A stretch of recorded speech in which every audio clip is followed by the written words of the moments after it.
Bonjour à toutes, bonjour à tous. Aujourd'hui, on est jeudi, c'est le 22 janvier 2026. Je vous souhaite la bienvenue dans le français c'est facile avec Adrien. Et aujourd'hui, on va parler d'offline love. En japonais, offline love. Hier, je vous ai parlé d'Emily in Paris. Est-ce que ma petite, comment on dit, petite analyse sur Emily in Paris vous a plu? Est-ce que vous partagez mon avis? Pour ceux qui habitent en France, pour ceux qui habitent à Paris? Eh bien aujourd'hui, ça va être un peu la même chose, sauf que je vais vous parler d'une autre émission.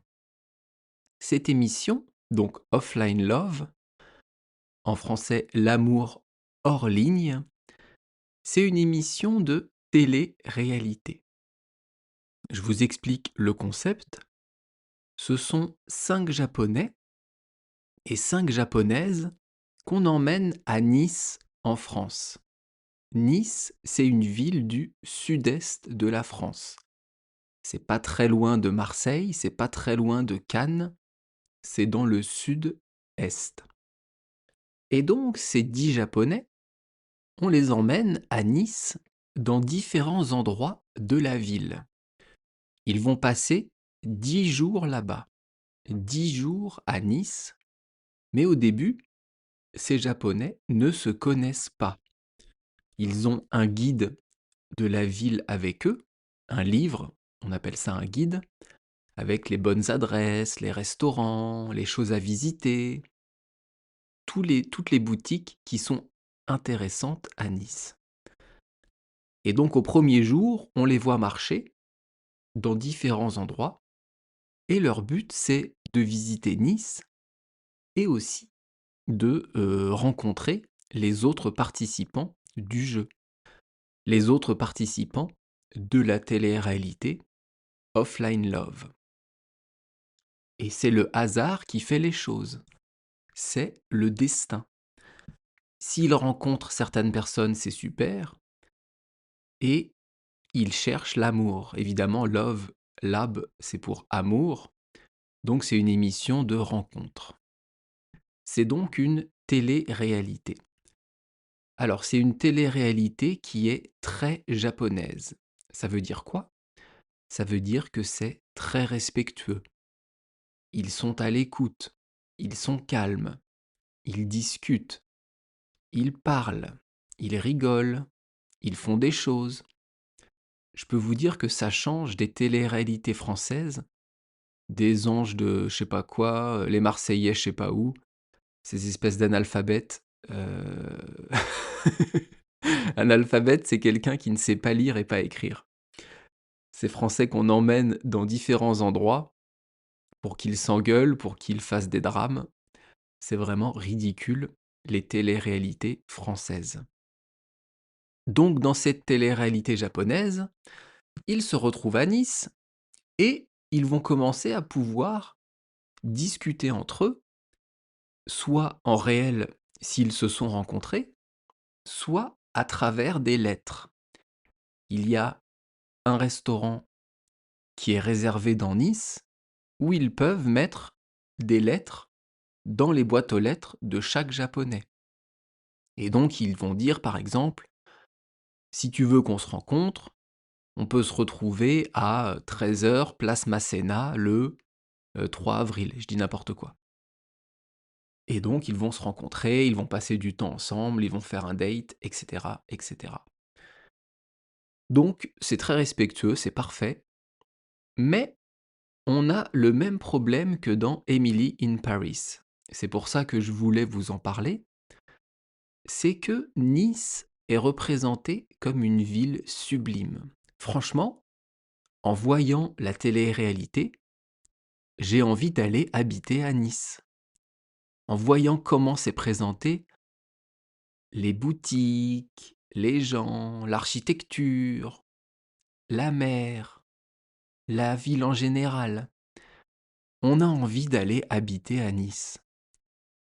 Alors, je n'ai jamais habité à Nice, mais j'y suis allé quelques fois et je peux vous assurer que ce n'est pas exactement comme dans Offline Love.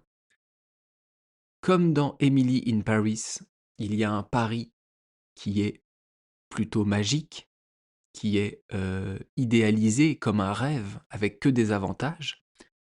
Ici, on voit dans Offline Love une ville de Nice qui est un rêve, qui est magnifique.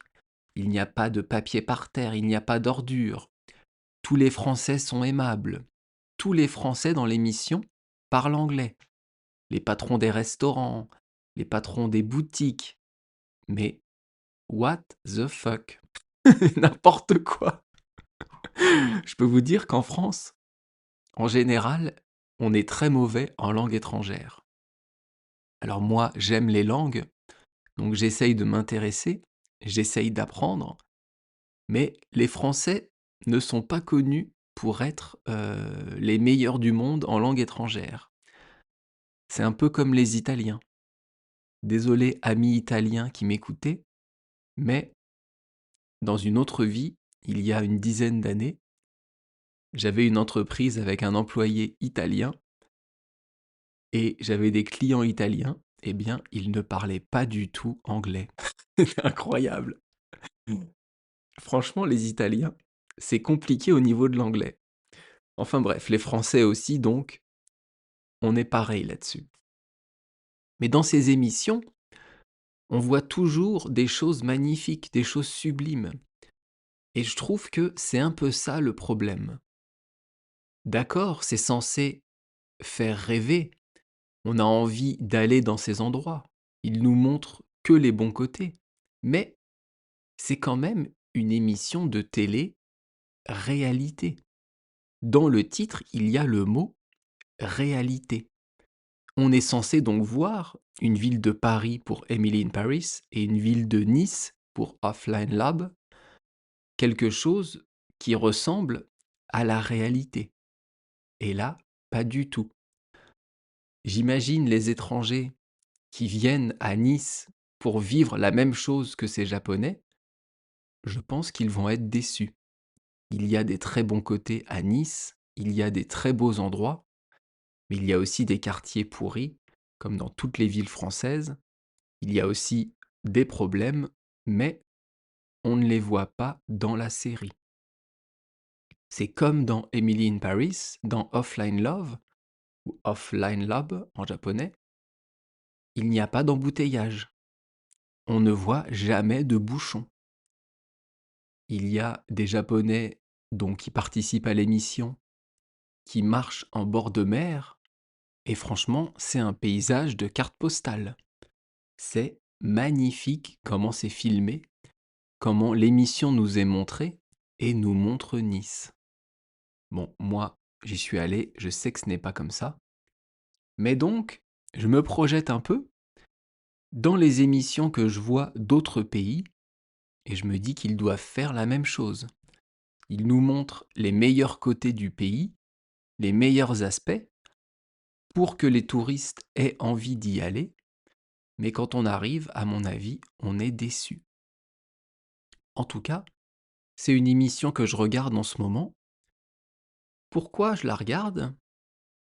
Non pas parce que ça m'intéresse, même si je trouve ça assez marrant de voir des Japonais interagir avec des Français, mais surtout parce que ça me permet de mieux apprendre le japonais. J'apprends le japonais avec des podcasts, j'apprends en jouant à des jeux vidéo, j'apprends en lisant des mangas, en lisant des livres, mais dans ces émissions de télé-réalité, l'avantage, c'est qu'on va trouver un vrai dialogue entre deux personnes qui sont nées au Japon et qui parlent japonais. Donc pour vous qui voulez apprendre le français, je vous conseille de regarder des émissions où vous retrouverez un dialogue entre deux Français. Pas forcément un film, parce que dans un film, les dialogues sont écrits. Alors que dans les émissions de télé-réalité, ce sont des dialogues improvisés, ce sont de vrais dialogues, de vraies expressions qui sont utilisées par les personnes. Mais Le problème, c'est que les émissions de télé-réalité française, comment vous dire? Ben, c'est de la merde, tout simplement. Donc regardez-les surtout pour apprendre la langue, mais peut-être pas pour l'intérêt que ça a. En tout cas, j'ai trouvé ça marrant de vous parler de cette émission aujourd'hui, à la suite du podcast d'hier sur Emily in Paris. D'ailleurs, c'était pas hier, c'était avant-hier, parce que on nous montre toujours un côté magnifique de la ville, magnifique des paysages, et jamais les mauvais côtés. Donc, où est-ce que je voulais en venir? Je voulais en venir à regarder ces émissions pour améliorer votre français. Vous n'allez peut-être pas tout comprendre, parce que c'est compliqué de comprendre 2 Français qui se parlent, surtout quand ils se parlent vite, et surtout quand il y en a peut-être 3, 4 qui parlent en même temps. C'est dur, mais c'est vraiment aidant, ça sert vraiment pour l'apprentissage de la langue. Et donc maintenant, on va passer à l'expression du jour qui est ça tient la route. Ça tient la route. Alors, 4 mots dans l'expression, assez facile, donc je vais vous les expliquer. Et après, comme d'habitude, je vous dis à quoi sert cette expression et à quel moment vous pourriez l'utiliser. Ça, donc le premier mot, c'est la contraction de cela. Et c'est pour indiquer quelque chose, pour montrer, pour parler de quelque chose. C'est un mot qu'on retrouve beaucoup en français, que je vous ai déjà pas mal expliqué, donc je ne vais pas m'attarder dessus, je pense que vous connaissez. Ensuite, on a le mot tiens. Tiens, c'est le verbe tenir qui est conjugué au présent, à la troisième personne du singulier.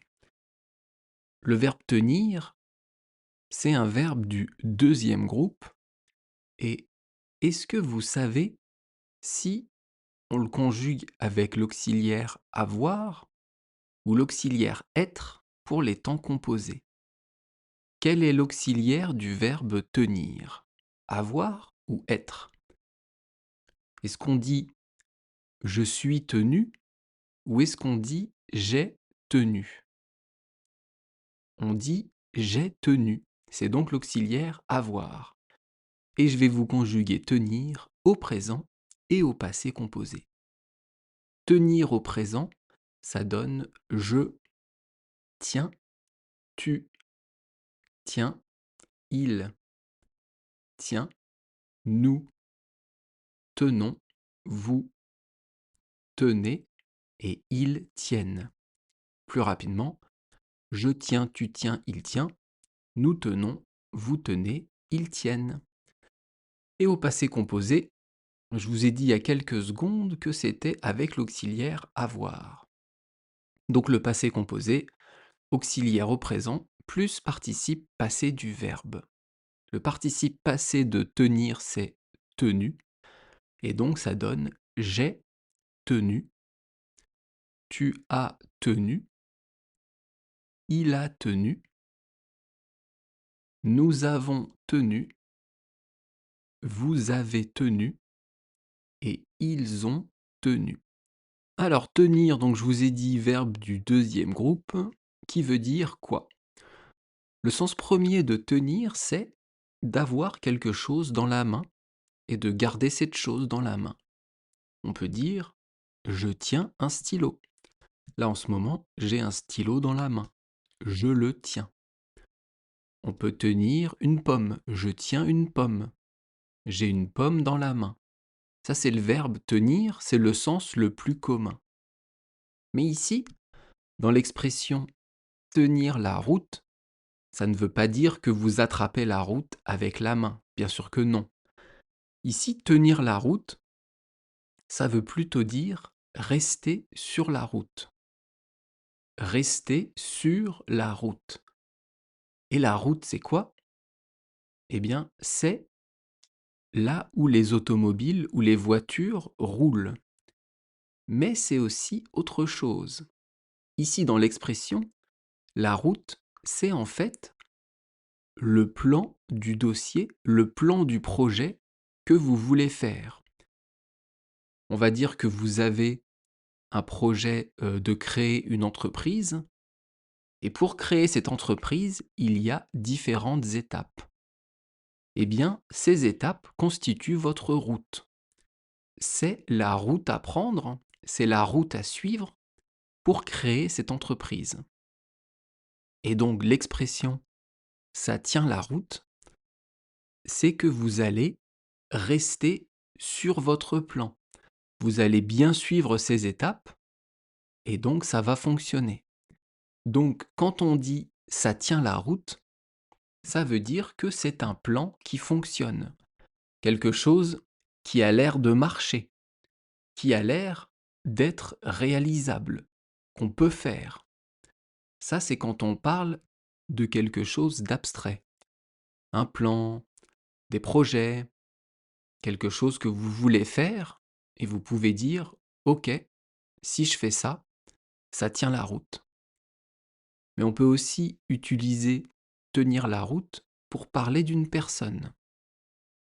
Si je dis, lui, il tient la route, ça veut dire, lui, il donne confiance, il est crédible, il inspire confiance à l'autre. C'est une personne sur qui on peut compter. C'est une image, bien sûr, qui vient de la route et de la voiture. Si vous voulez partir d'un point A pour arriver à un point B en voiture, vous prenez la route et vous la suivez. Vous tenez la route. Si à un moment donné, vous sortez de la route, vous allez finir dans un arbre, dans le fossé, sur une autre route. En tout cas, vous n'irez pas au point B. Donc, ça tient la route, ça veut dire que quelque chose fonctionne, que quelque chose est possible, et pour une personne, qu'il donne confiance, qu'il est crédible. Sur l'image du podcast, je vous ai mis des personnes dans une salle qui regardent un écran avec une flèche qui monte, comme si leur business, comme si leur entreprise gagnait de l'argent, comme si les chiffres de l'entreprise étaient bons. Ils ont bien suivi les directions, ils ont bien travaillé, ils ont suivi le plan d'action, et ce plan d'action, il tient la route. Ce plan d'action que les employés ont suivi, il est très bon, ça tient la route, il tient la route. Et en parlant d'une personne, je vous donne un autre exemple. Imaginez dans votre pays, il y a de nouvelles élections du président, ou du roi, ou du premier ministre, suivant le pays où vous habitez.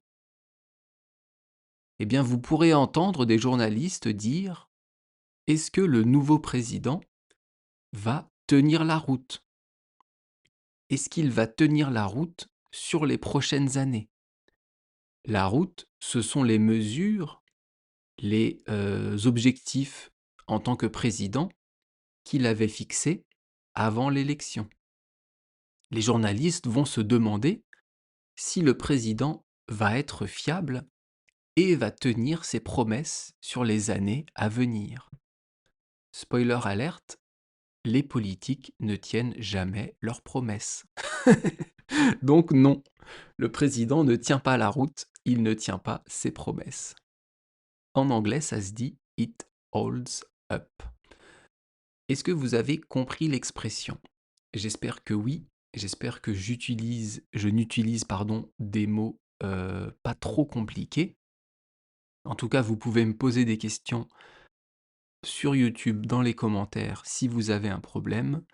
M'envoyer un mail même à françaisfacileadrien@gmail.com. françaisfacileadrien@gmail.com. Si vous avez des questions ou des remarques, je vous rappelle que sur YouTube et sur mon site Patreon, vous pouvez retrouver tous mes podcasts audio. Vous pouvez retrouver le livre audio du Petit Prince et aussi des vidéos que je fais avec des bandes dessinées pour vous aider à apprendre le français. Donc n'hésitez pas à les regarder et à en parler autour de vous. Demain, on fera une nouvelle expression, bien sûr, qui est manger les pissenlits par la racine. J'adore cette expression, elle est très imagée. Je vous en parlerai demain. Merci beaucoup de m'avoir écouté et je vous souhaite à tous une bonne journée. À bientôt. Bye bye, hasta luego. Matane, minasan.